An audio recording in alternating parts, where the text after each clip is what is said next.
Good morning, everyone. Is it still morning? Yeah, this has been a long day already. Good morning. Pastor Shane here with the semi-daily devotional, and it comes from the book of Judges. So we're still in the Old Testament with these. It comes from the book of Judges, and it's titled "Deborah Helps Barak." I'm going to actually read the 10 verses that are in this one because this, I think, needs some much needed context, right? It says, "At that time, Deborah, the prophetess, wife of Lapidoth, served as a judge over Israel."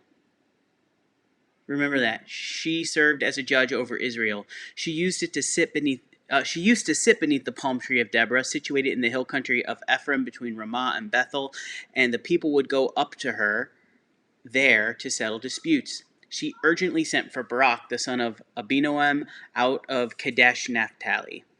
She said, "The eternal God of Israel commands you, go get into position near Mount Tabor.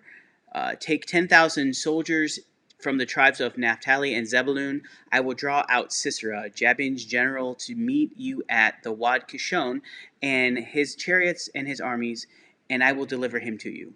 Barak replies, "I will do this only if you will go with me, but if you won't, then I won't go either." Deborah says, "I will certainly go with you, but you should know from the beginning that this battle will not lead to your personal glory. The Eternal has decreed that the mighty Sisera will be defeated by a woman." Then Deborah got up and accompanied Barak to Kadesh. Barak summoned the tribes of Naphtali and Zebulun, and they sent 10,000 men to follow him. With Deborah, they went to Kadesh. And that's the whole thing. It's not a really memorable story because nothing really happens. But here's what the devotion says. It says, "I must confess I don't recall having read this passage at all. And no wonder, it's hardly memorable. Basically, Barak, this guy, comes to Deborah, a judge, and asks her for a favor. She tells him it's not going to work out, but decides to go with him anyway. I think the most memorable part is that Deborah, a woman, was a ruler, a judge over Israel. It seems that all too often there are some who still think that women cannot be effective rulers or judges in this case, but same thing. Well, here you have it, right here in Scripture. So what happened? I'm not entirely sure. What does matter is that God provided a wise leader, and it didn't matter what gender the person was. I think we're seeing a lot right now in our political discourse. We saw it the last cycle. We're seeing it again this cycle, where there's just still this strong opinion, contingency of Christians that believe that women can't be in leadership, or they can't be teachers or preachers or rulers, that they are somehow inferior, or that their complementary place in the social order is for them to be subordinate.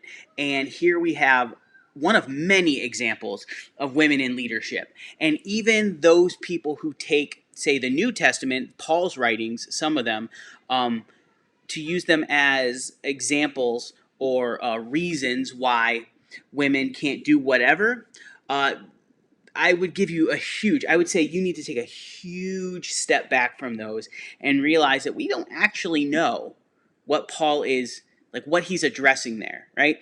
For like the that women must remain silent, right? That one in the church, like that we have absolutely no idea what Paul is actually referring to. When we read Paul's letters, we're only reading one half of the mail, one half of a conversation, and we don't know what preempted it, and we don't know what came next. We don't know the specific thing that Paul is actually addressing. But I can guarantee you this: Paul was not saying for all places and all times that women ought to be silent in the church, or if you look like later, there are in some of his letters talking about that women can't be preachers and teachers and things like that.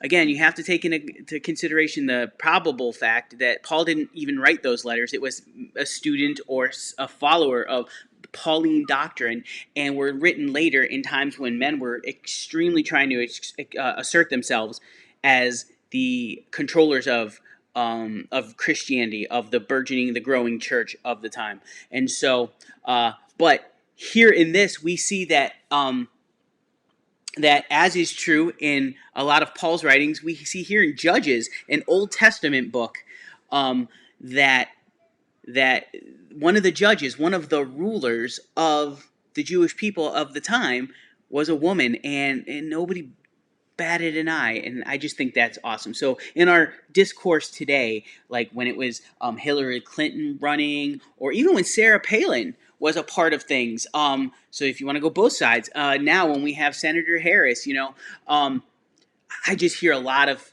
people who think they're talking about the Bible's truth, saying that women can't do such and such. Um, is there are actually more examples in the Bible of women leading and being the heads of things and being really, really important parts of the gospel message and getting the word out there and directing people than there are saying that they shouldn't be doing that, right? So I like this devotion.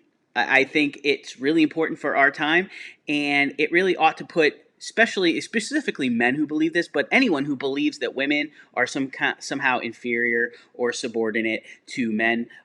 Really, it ought to put them in their place to realize that you need to look at the totality of Scripture and realize that women's place is equal to a man's place in this world.